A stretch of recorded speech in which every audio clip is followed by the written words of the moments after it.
নমস্কার, আমি শম্পা। আজও চলে এসেছি আপনাদের সামনে একটি ভয়ঙ্কর হারিম করা ভূতের গল্প নিয়ে। গল্পটির নাম ভূতের জ্বর।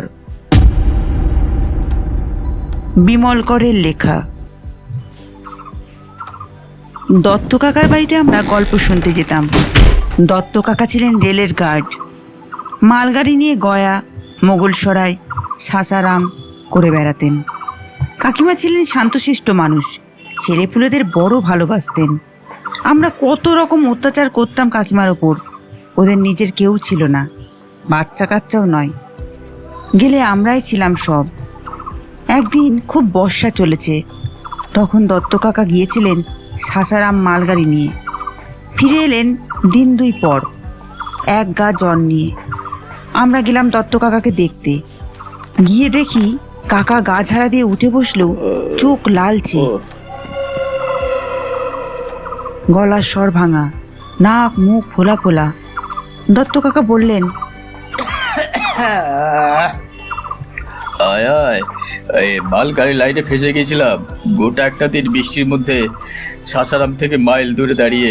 কি বৃষ্টি রে বাবা, ভিজে নেতা হয়ে গেলাম একবারে। জ্বরও হয়ে গেল? জ্বর?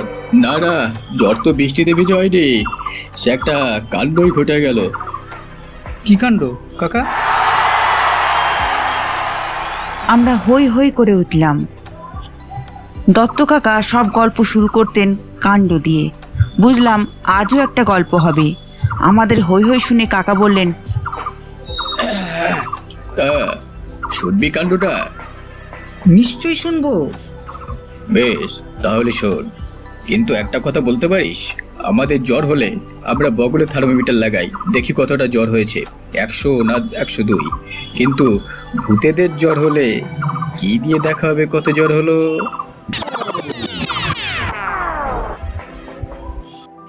শুনে আমরা হা হা করে হেসে গড়িয়ে পড়লাম। কাকা, ভূতেদেরও জ্বর হয়? হ্যাঁ, বলিস কি রে? ভূতেদের জ্বর হয় না? হরদম হয়, হবে না কেন? না না, ভূত কি মানুষ যে জ্বর হবে? তুই একটা মুখ্য। ভূতের জ্বর হবে না কেন? ভূত কি প্রাণী নয়? ভূত কথা বলে, নাকি সুরে, ভূত ঢিল ছোড়ে, ভূত ঘাড় মটকায়, ভূত নাচানাচি ছোটাছুটি করে, ভূত হাসে আহা করে। এত কাজ সে করতে পারে মানুষের মতন, আর তার জ্বর হতেই মানা? কে বললো তোকে ভূতের জ্বর হয় না? অকাট্য যুক্তি। আদি বলল, ভাল্লুকেরও তো জ্বর হয় কাকা। ইয়েস, প্রাণী মাত্রেরই জ্বর হয়, ভূতেরও হয়। ঘাড় নাড়লাম, মানে মেনে নিলাম জ্বর হয়। কাকা বললেন, তাহলে গোড়া থেকে বলি শোন। আমার যাবার কথা মুঘলসরাই পর্যন্ত, কিন্তু সাসারামের আগে গিয়ে গাড়ি গেল আটকে। ঝড় বৃষ্টি, সে এক ভীষণ কাণ্ড। লাইনের উপর জল দাঁড়িয়ে গেল, গাড়ি আর যায় কেমন করে? ইঞ্জিনের কয়লা ভিজে জবজব হয়ে গেছে। ওদিকে সৈন্যদি ফুলে ফুলে উঠেছে, সব গাড়ি আপ ডাউন বন্ধ। কাজেই গাড়ি নিয়ে আমি রাস্তার মাঝখানেই দাঁড়িয়ে পড়লাম। কাকা দুটি নস্যি নিয়ে নাক ঝেড়ে নিল, হাঁচলো। তারপর? দত্ত কাকা বললেন, অবস্থা দেখে বুঝেছিলাম আমাদের কিচ্ছু করার নেই। লাইন থেকে জল না সরে গেলে গাড়ি চলবে না, আর চোখে একবার লাইন না দেখলেই ড্রাইভার কি ভরসায় গাড়ি চালাবে? আমার গাড়ির ইঞ্জিনের ড্রাইভার ছিল হায়দার, পাকা ড্রাইভার, বাদ বুড়ো। ফায়ারম্যান ছিল জগদীশ, আর ছিল রথিন বলে এক ছোড়া।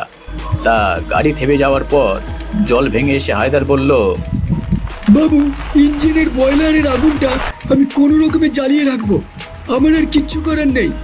তাই করো, তারপর ভাগ্যে যাওয়াই হবে। হায়দার চলে যাবার সময় বলল, আমরা 3 জন আছি, আপনার কাছে একজনকে পাঠিয়ে দেব, আর থোড়া পরে তো সাজ হয়ে আসবে, ফাঁকা জায়গা। আমি মাথা নাড়লাম। না না, দরকার নেই, আমি একলাই থাকতে পারবো। হায়দার চলে গেল। সন্ধে হবার মুখে মুখে আবার নামলো বৃষ্টি। যেমন বৃষ্টি তেমন মেঘের ডাক, আর বিদ্যুৎ চমকাতে লাগলো আকাশে। চারিদিক কালো হয়ে গেল। তুমুল বৃষ্টি, গাছপালা, জঙ্গল, মাঠ সব ঢেকে গেল অন্ধকার আর বৃষ্টিতে। তা ঘন্টাখানেক পরে বৃষ্টি থামলো। সন্ধেও হয়ে গিয়েছে। ব্রেক ভ্যানের মধ্যে বসে থাকতে থাকতে পাগল হবার অবস্থা। বাইরে এসে দেখি অন্ধকার আর অন্ধকার, চারিদিকে শুধু জল। রেল লাইনের ওপর দিয়ে কলকল করে জলও বয়ে যাচ্ছে, ঝিঝি ডাকছে সারা জায়গা জুড়ে। এমন সময় কে একজন দেখি ঠক ঠক করে কাঁপতে কাঁপতে আমার ব্রেক ভ্যানে উঠে পড়ল। ভাবলাম হায়দার। বললাম, কে? হায়দার নাকি?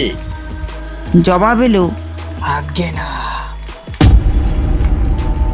আমি তরফদার। তরফদার? সে আবার কি? এখানে এলেই বা কেমন করে? রসিকতা করছো নাকি হায়দার? তুমি এই ঝড় বৃষ্টি ঠেলে বারবার কেন আসছো হায়দার? আমি ঠিক আছি। কে? আমি হায়দার নই, তরফদার। তরফদার? সে আবার কে? তারিণী তরফদার। এখানে তরফদার এলো কেমন করে? আমি 2 বছর ধরে এখানেই আছি গার্ড বাবু। এখানে আছো মানে? আগে আমাদের দেশ বাড়ি ছোট বাঁকাবনি, জেলা পুরুলিয়া। রেলে চাকরি করতাম, পয়েন্টসম্যান। একদিন গয়ায় শর্মা বাবুর সঙ্গে একই রকম মালগাড়িতে বসে মুঘল সরাই যাচ্ছিলাম বেড়াতে। 2 বেলা আফিং খেয়েছিলাম। বাদানির কাছে বসে হাওয়া খেতে খেতে যাচ্ছিলাম। ঘুম এলো, পড়ে গেলাম। রেল চলে গেল, আমি মরে গেলাম। তাতে কোনো অসুবিধা হলো না। সামান্য তফাতে একটা ভাঙা কেবিন পড়ে আছে, সেখানে সংসার পেতেছি।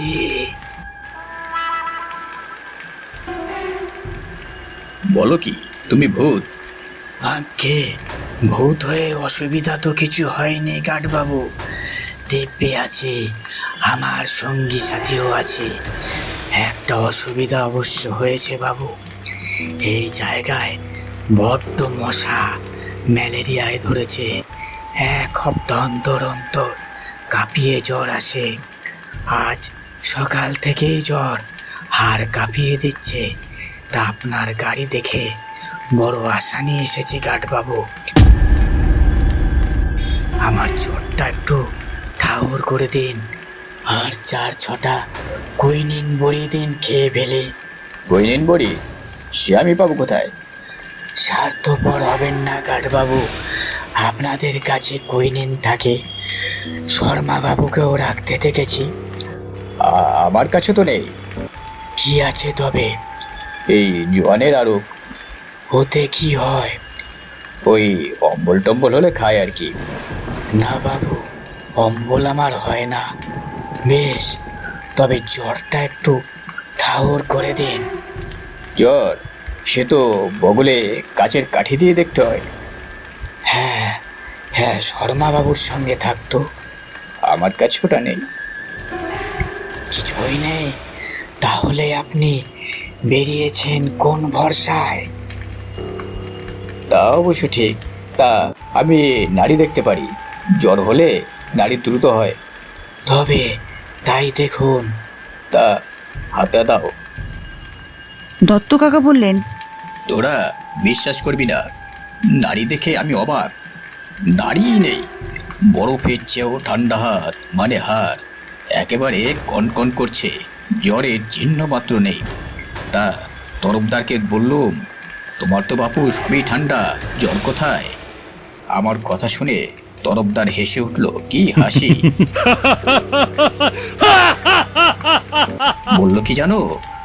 বলল, ভূতেদের জ্বর ঠান্ডার দিকে, আর মানুষের জ্বর গরমের দিকে। মানে আমাদের যত গা গরম হবে তত জ্বর, ভূতেদের বেলায় একেবারে উল্টো। যত ঠান্ডা হবে তত জ্বর।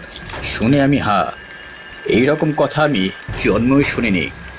তা তরফদার তো চলে গেল, কিন্তু বেটা ওই যে কাছে এসে জ্বর দেখিয়ে গেল। ব্যাস, আমারও ম্যালেরিয়া। মশার কামড় আর ভূতের ছোঁয়া, 2 হলো ম্যালেরিয়ার ক্যারিয়ার। তা আমি বাড়ি এসে টপাটপ কুইনিন খেয়ে নিয়েছি, জ্বরটা যাই যাই করছে। কিন্তু একটা কথা ভাবছি, ভূতের জ্বর দেখা একটা যন্তর বের করলে কেমন হয়? আমরা হট্টগোল করে বললুম, খুব ভালো হয় কাকা। তাই পাড়ার বদলে কি থাকবে? আর লম্বা কতটা হবে, 1 ফুট? দাদা, ওসব কথা পরে ভাববো। কুইনাইন খেয়ে মাথাটা আমার এখন ভোগো করছে। নমস্কার। যদি গল্প পাঠে কোনো ভুল ত্রুটি হয়ে থাকে ক্ষমা করবেন, আর ভালো লাগলে লাইক, কমেন্ট, সাবস্ক্রাইব অবশ্যই করবেন।